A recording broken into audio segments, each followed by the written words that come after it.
wabarakatuh.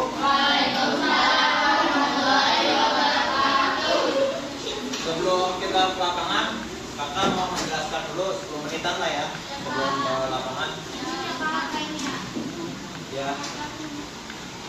Sebelumnya perkenalkan nama kakak Maulana Idris. Kalian bisa panggil kakak bapak atau abang. Abang Idris kakak apa itu atau kakak Idris. Terus kalian mau panggil kakak. Ini kakak mau menjelaskan tentang penyakit ISPA. Siapa yang tahu penyakit ISPA? ISPA itu singkatan. ISPA itu adalah infeksi saluran pernapasan akut. Jadi ISPA itu pertama yang bisa menyebabkan ISPA itu dari hidung, tenggorokan, kemudian ke paru-paru. Apa itu ISPA? ISPA itu adalah infeksi saluran pernapasan akut yang umum terjadi kepada anak-anak. Anak-anak di sini biasanya disebut dari kecil balita. Kalian masih disebut anak-anak di sini ya, sampai ke SMP mau ke SMK.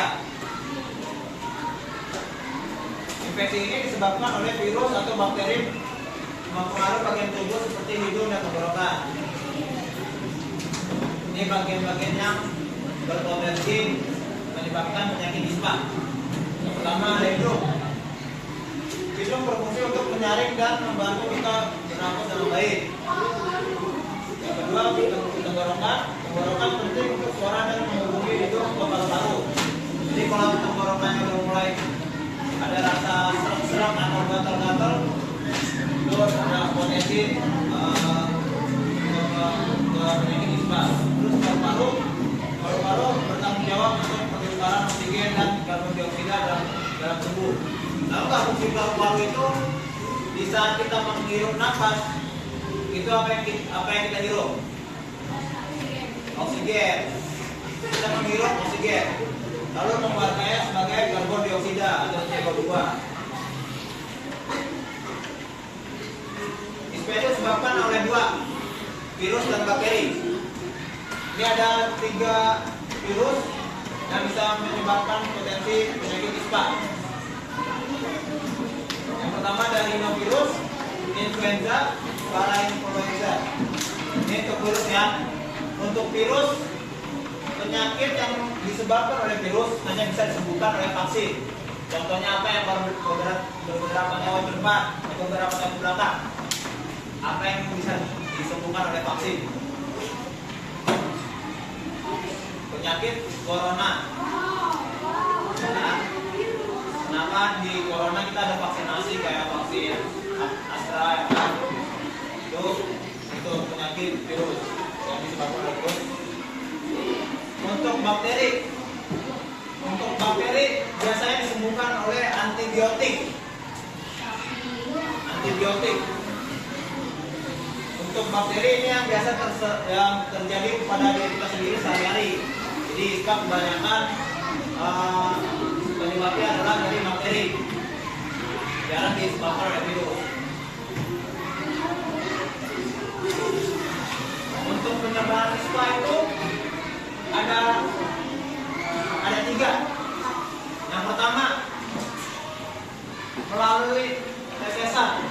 Tetesan di sini yang dimaksud jika misalnya kakak sudah terkena ISPA nih, terus kakak batuk-batuk, batuknya searah kalian tapi tidak ditutup, itu kalian bisa berpotensi terkena ISPA. Kurang lebih seperti kayak corona atau tahun-tahun yang lalu. Terus kontak langsung, kakak udah batuk-batuk nih, cuci tangan tapi kakak masih cuci tangan. Jadi kakak bersalaman kalau kalian itu berpotensi juga untuk menyebabkan ISPA. Terus objek yang terkontaminasi yaitu tadi kalau misalnya kalian udah terkena ISPA, bersentuhan kalian megang buku, megang apa segala macam tapi belum cuci tangan, terus teman kalian megang apa yang sudah kalian pegang, itu berpotensi juga untuk terkena ISPA. Terus gejala apa aja sih yang perlu kalian tahu untuk apa itu kalian pernah ispa atau belum? Yang pertama tuh hidung berair. Hidung berair sering terjadi saat ispa. Kalau misalnya kalian habis bermain di lapangan kena debu, terus kalian hidungnya gatel, kalian garuk-garuk, hari berikutnya hidung kalian berair, itu kalian berpotensi terkena ispa, walaupun belum tentu itu terkena ispa ya. Terus batuk-batuk yang udah 90% itu bisa disebut ispa. Terus sakit tenggorokan. Sakit tenggorokan apa sih? Kenapa sih bisa sakit tenggorokan? Pertama, kalian makannya jorok. Jorok di sini yang tak termaksud makan makanan licin, asinnya berlebihan, pedesnya berlebihan. Itu bisa menyebabkan radang tenggorokan. Kalian teriak-teriakan nih, suara kalian habis, itu juga bisa menyebabkan sakit tenggorokan. Terus terakhir demam. Demam ketika kalian misal seperti masuk angin, telat makan. Tadi istirahat pada makan semua kan? Jangan sampai telat makan ya. Terus minum air putih minimal 2 liter sehari.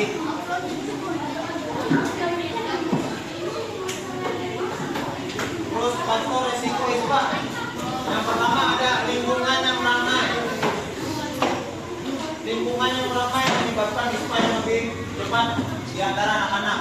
Jadi kalian jika berkerumun ya, salah satu aja terkena ispa, kemungkinan kalian bisa terkena ispa juga. Tambah lagi misalnya kalian berkerumun, tapi salah satunya ada yang merokok, tapi jangan sampai merokok ya.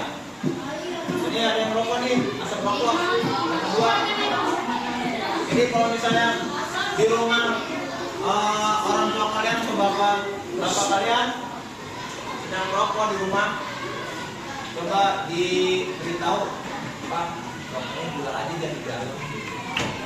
Atau kalian beritahu deh, kalian menjauh dari orang yang merokok. Karena rokok ini sangat berpengaruh ke paru-paru kalian ya. Kadang ada di bungkus rokok sekarang kan banyak gambar-gambar serem tuh yang kenapa paru-parunya hitam gara-gara rokok kan. Terus nutrisi yang buruk yang tadi Kakak bilang,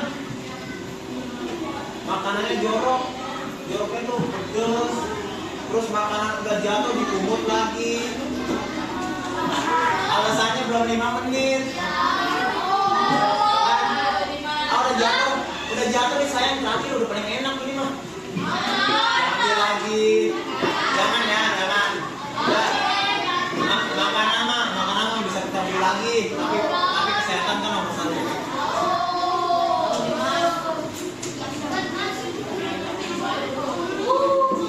Lanjut ada klasifikasi ispa. Yang pertama ispa ringan, infeksi seperti flu biasa, tidak terlalu parah. Biasanya cuma batuk-batuk saja. Terus ispa sedang, contohnya ada bronkitis yang bisa lebih serius. Ispa berat biasanya kalau ke ispa berat sudah menyangkut ke penyakit demam.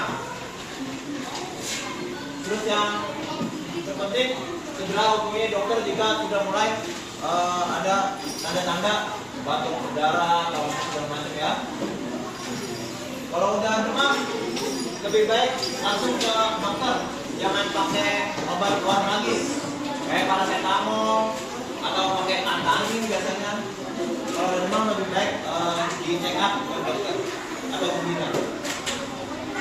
Ini ada tips pencegahan ispa yang kalian biasanya bisa dihindari, bisa ditagai di saat kalian bersekolah. Yang pertama, cuci tangan sebelum makan, kan? Tadi istirahat harus cuci tangan kan nih, makan ini. Istirahat ya, jangan benda ya. Ntar hari ini sehat, besoknya sakit. Terus menutup mulut ketika bersin. Jadi kalau sebisa mungkin ketika bersin, pakailah masker. Kita tahu nih kita bersin nih, nggak mau nularin ke teman-teman, kita pakai masker. Atau kalau nggak ada maskernya, pas mau bersin, pas mau batuk, tutup pakai bajunya, jangan malah disengajain namanya vaksin. Jangan ya. Terus kedua dari kontak langsung. Yang dimaksud di sini dari kontak langsung. Jadi kalau misalnya teman kalian yang bersin tapi tidak ditutup hidungnya atau pakai sesuatu untuk menutup hidung, kalian tegur. Tutup dong, itu apa namanya? Batuk, ditutup. Tapi kalian ya kembali, kemudian dihindari ya saat dia batuk. Terus pengobatan ISPA. Untuk ISPA ringan, biasanya cukup istirahat aja, masih bisa pakai obat warung kayak paracetamol ya.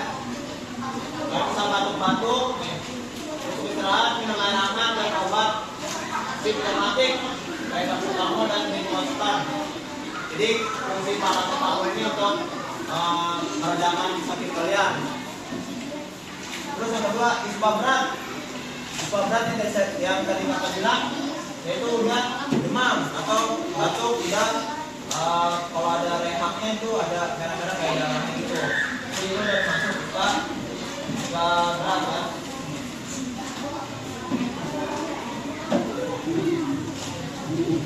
Selanjutnya gampang menyebabkan pneumonia berat, gangguan pernapasan kronik pada anak dapat menyebabkan gagal tumbuh.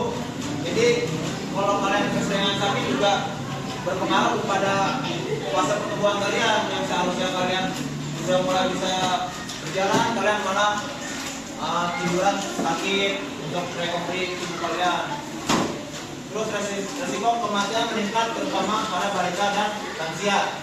Jadi kalau untuk yang punya adik-adik, kalau misalnya kalian terkena ISPA, batuk-batuk, jadilah adiknya dulu. Kalau untuk lansia, kalian jangan dekat-dekat juga sama seperti balita tadi. Kalau misalnya kalian terkena ISPA, jangan dekat kepada lansia. Ada yang mau ditanyain? Ada yang kurang jelas? Tadi ISPA itu apa ISPA? Inspeksi, saluran, pernapasan, atur.